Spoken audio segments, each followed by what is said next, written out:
I will gladly take another Alabama defensive back to add to our secondary here in Detroit.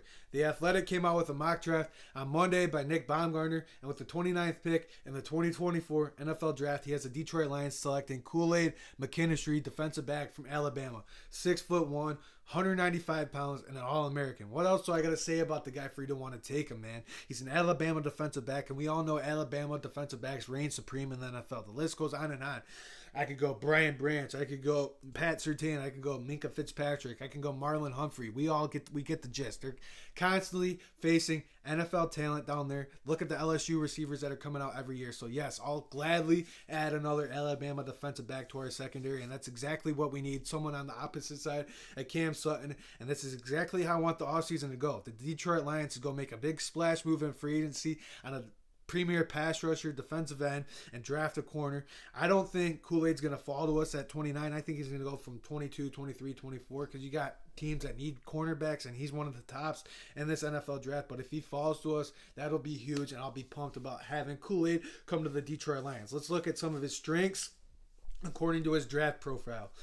His awareness and zone coverage. That would be awesome to have on the opposite side of Cam Sutton. Just someone that's aware in zone or when they're just covering somebody in the red zone. To have awareness. If this guy's coming off open off a pick route or a screen route, he just gets open, come off your guy and go pick that route. That just having awareness in the secondary is something that the Detroit Lions lacked last year on the opposite side of Cam Sutton, and that would be huge to add to this secondary. He's got remarkable ball skills. If you checked out his highlight tape, you can just see it. He's constantly around the ball. He's constantly breaking the ball up. The receiver has it looking like it's going to be a catch, and he knocks the ball out. That would be extremely baller to have here in Detroit, because especially when we're giving up 3rd and 20, we're giving up 3rd and 23 on these drag routes. Having him come and make some contact on somebody and punch that ball out would be huge. And that just goes to show how long he is. He's extremely lengthy, and that's a strength of his.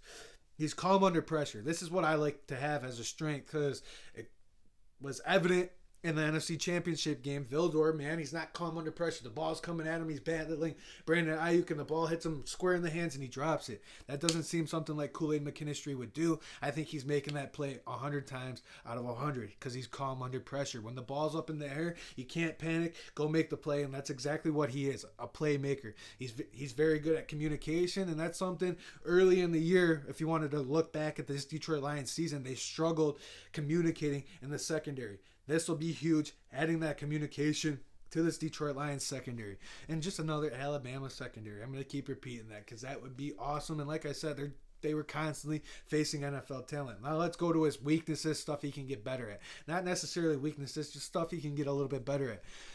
Allows wide receivers to stack him deep. And what I think that means is when he's going deep, he kind of, I don't know if they can set him up because they understand how aggressive he is, or he's in their back pocket.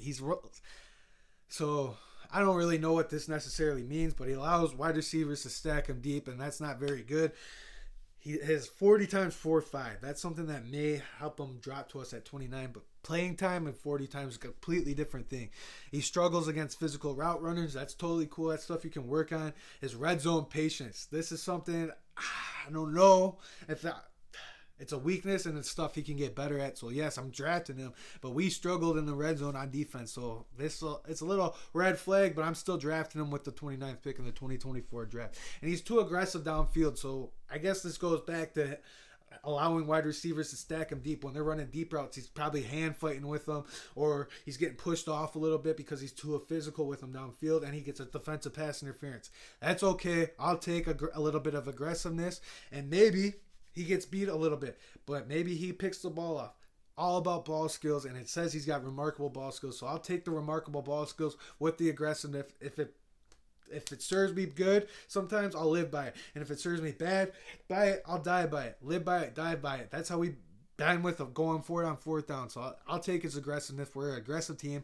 Hopefully Kool-Aid's Mckinistry is a Dan Campbell, Brad Holmes type of guy, and he loves football, because it would be awesome to have him here with Brian Branch to add another Alabama secondary. We all, like I said earlier in the video, we all know Alabama defensive backs. If you select them in the draft, you know you're getting a stud, and you know you're getting a baller. One Pride, what's going on? It's your boy, T, back at it again with another episode of Talking with T, signing out. Hope you guys were able to get the message in today's video. Hope you guys like Kool-Aid Mckinistry. Comment down below what you guys would do on the draft. Like the video, subscribe to the channel. Please keep helping this channel grow. One Pride signing out. I'll see you soon. Peace.